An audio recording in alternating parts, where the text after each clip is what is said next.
Hello and welcome back to another episode of I am building an off-grid tiny home inside of a box truck because rent is $3,000.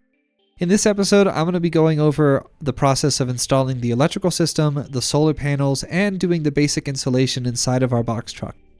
So to start, I'm using a pretty classic technique that I've relied on very often, which is visualizing.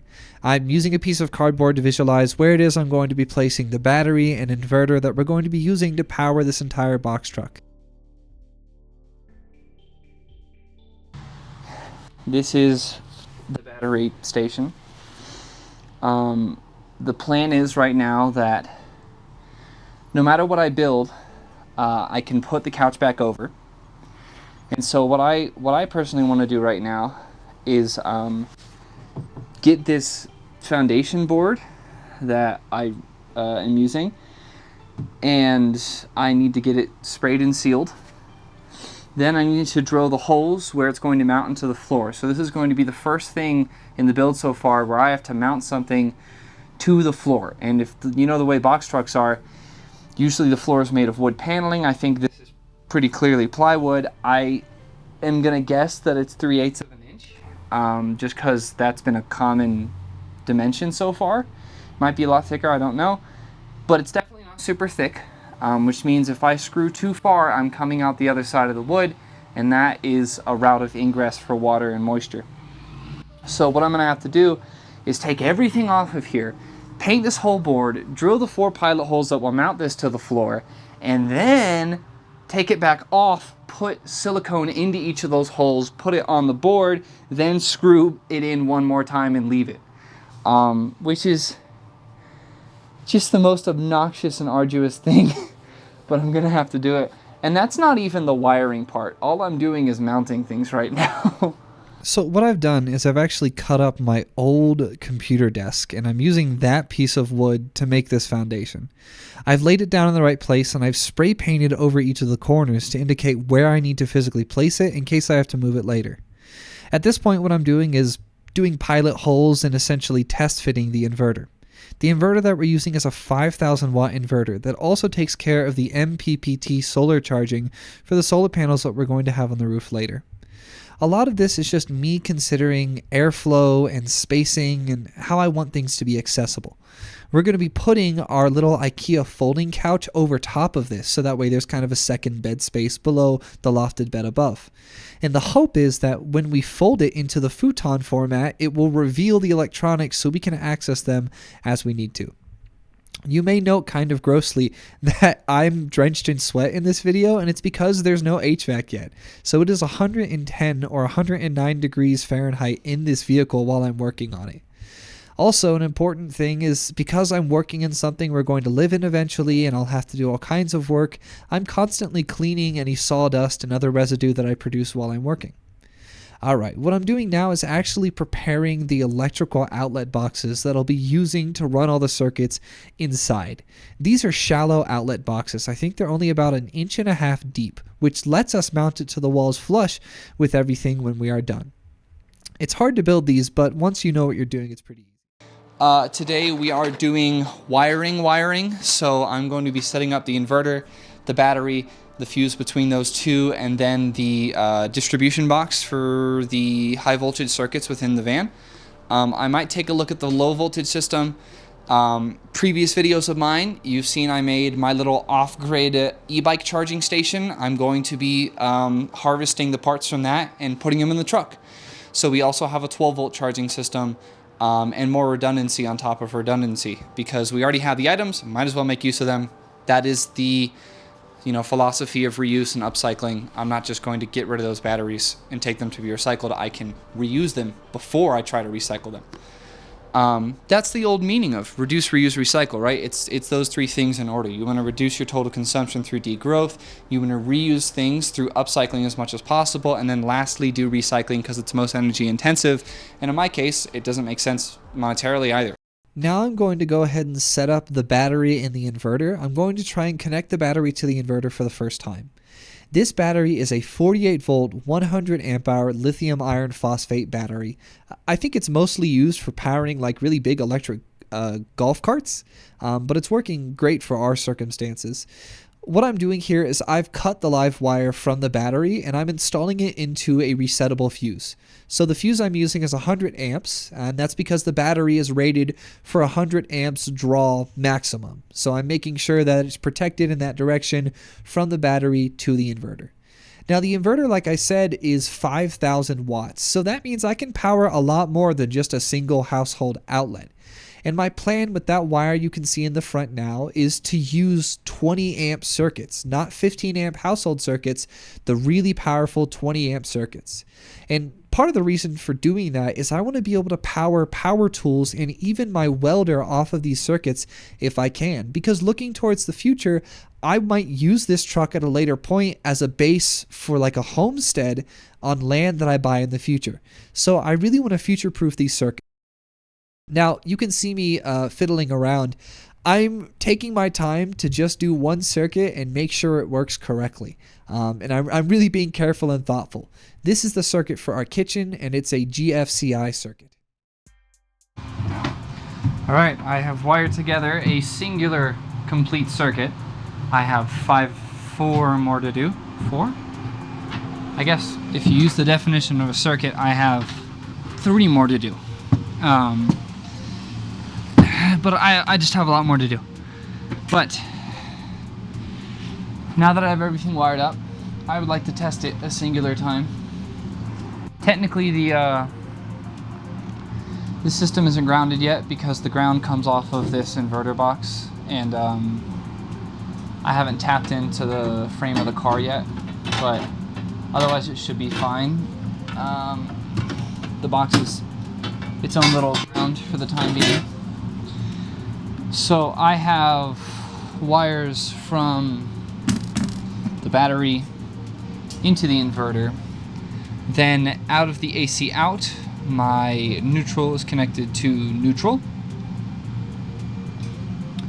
My live is connected all to lives. And ground is technically grounded. I'm going to go ahead and flip the breaker on first the battery. Now on the inverter itself. I don't know what it's thinking about. Okay, input 52 volts. That is the fan of the inverter kicking on. AC/INV is currently flashing. I should see output 120 volts when it is live. It is now live on that side. The breaker itself is off. I'm going to turn the active breaker on and hope nothing bad happens. Turn on. Wow!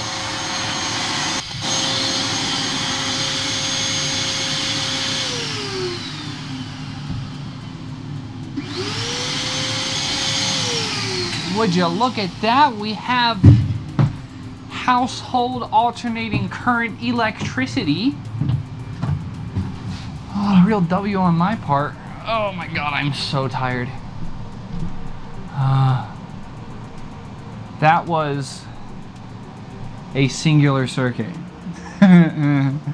Great. I have to do so many more. Alright, so we have one circuit working correctly. It looks like the DCFI is even sensing correctly, which is good. That is the kitchen circuit. It gets its own line on one of the double pole breakers. I'm going to use the other breaker to run the line for the heat pump, which is also going to be in the same side of the truck actually. Then I need to run one line to the top left part of the bed. That's going to be where we just charge our phones, I suppose. Just general things we want around the bed, probably the computer, probably some lights. That'll be an outlet. And then there'll be one more outlet here next to the back. And that is what we will be using to charge our electric bikes. That'll just be like the garage outlet. Good morning. I believe this is day number 9 of working on this box truck tiny home conversion. Today, my fiance and I are going to go downtown for Denver's Pride Festival, Pride March. Back in Ohio, Pride is more of a march. It's like a protest. It's like a defiant thing, kind of, because you know, the climate there is the way it is. Out here in Denver, I'm not sure how Pride is going to be. Obviously we're going because we're both queer, and also we like going to cool downtown stuff to see what's up. So this will be the first day in 9 days where I've taken a day off from doing this. I genuinely have been doing this every single day for like 10 to 12 hours a day. I get up at 7 or 8 and I just work the entire day. So I'm not really tired of working on this yet. You'd think I'd be kind of like pissed and starting to want to take a break. But I don't actually. So before we go to Pride, which we're only going to go for a couple hours, midday too, I'm going to wake up now. I'm still waking up. And I'm going to try to install 1 or 2 more of the electrical outlets and circuits inside, because I'm still working on electrical right now. Once I'm done with basic electrical, I can start thinking about other stuff. But until then, this is what I'm working on. So let's get back to it.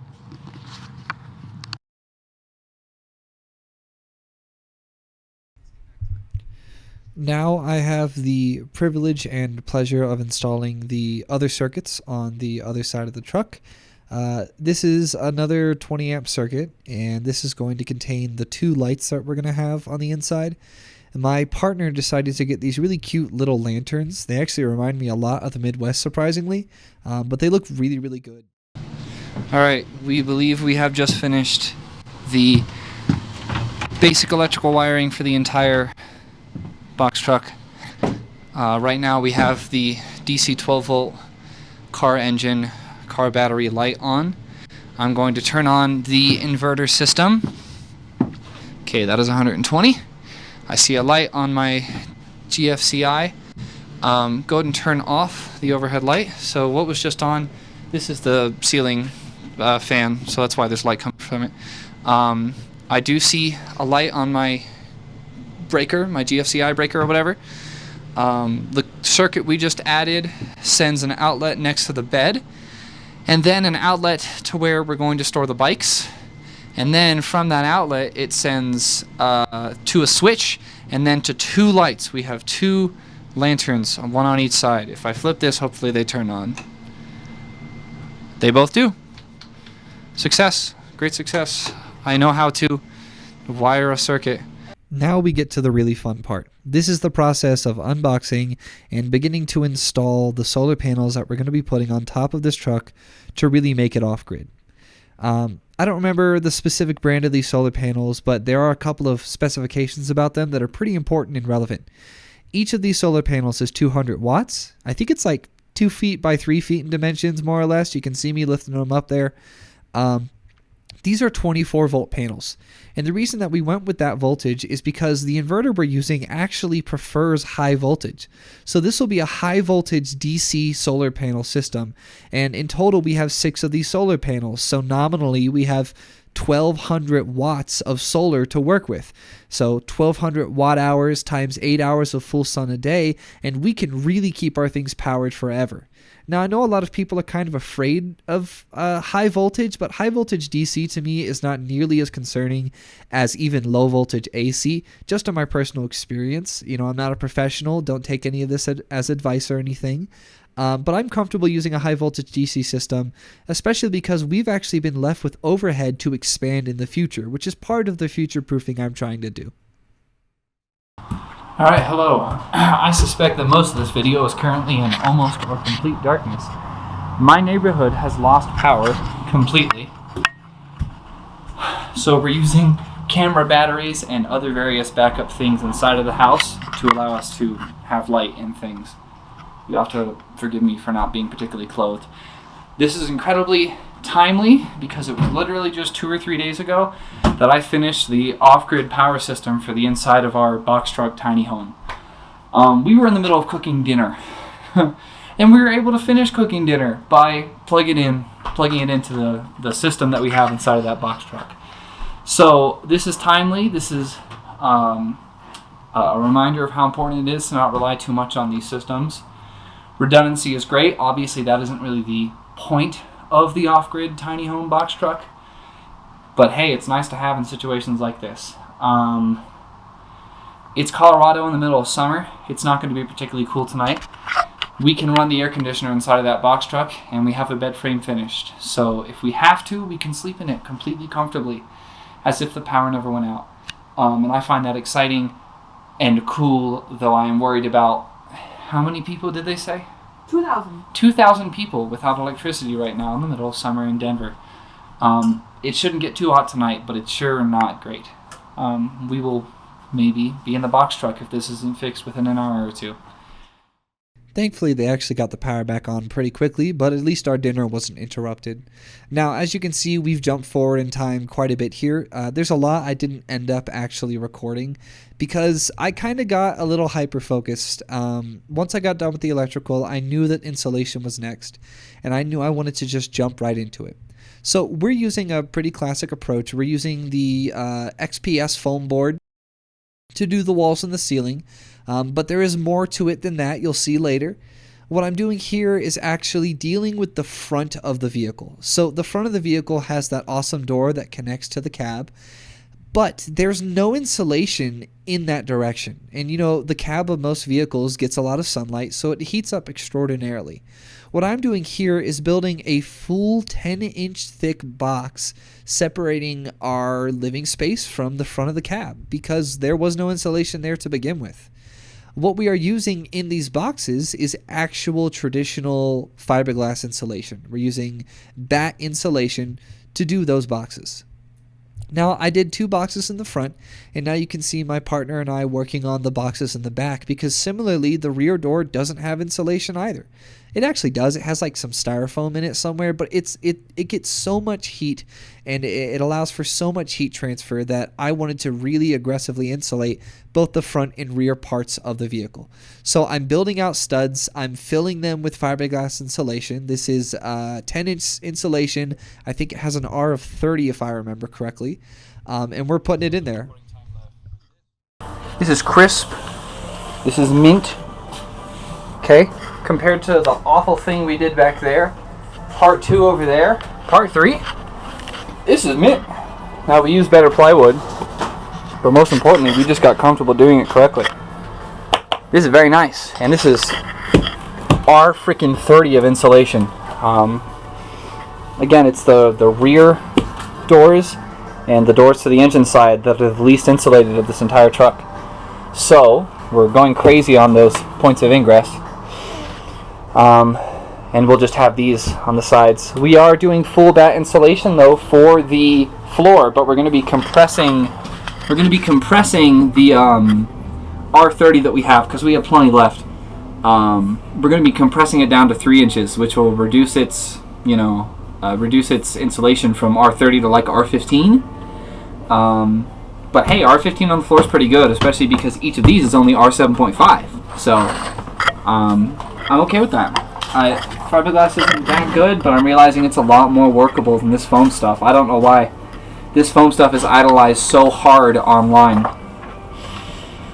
Alright, cool. Very good. It's been a long weekend. Hey, good morning.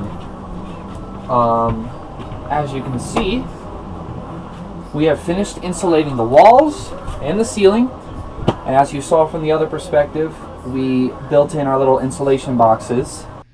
And moving forward, we need to finish the floors, the plumbing, and I'll let you know now, I failed to record parts of the HVAC system. So it's a 9,000 BTU heat pump. We drilled a couple of holes, we pulled a vacuum on the included piping and let the refrigerant flow, and it works. As you could see to the right in the previous videos, the heat pump is working great, and it is making it very tolerable in this summer heat. So looking forward, we will be doing the floor and the plumbing and generally finishing out this project.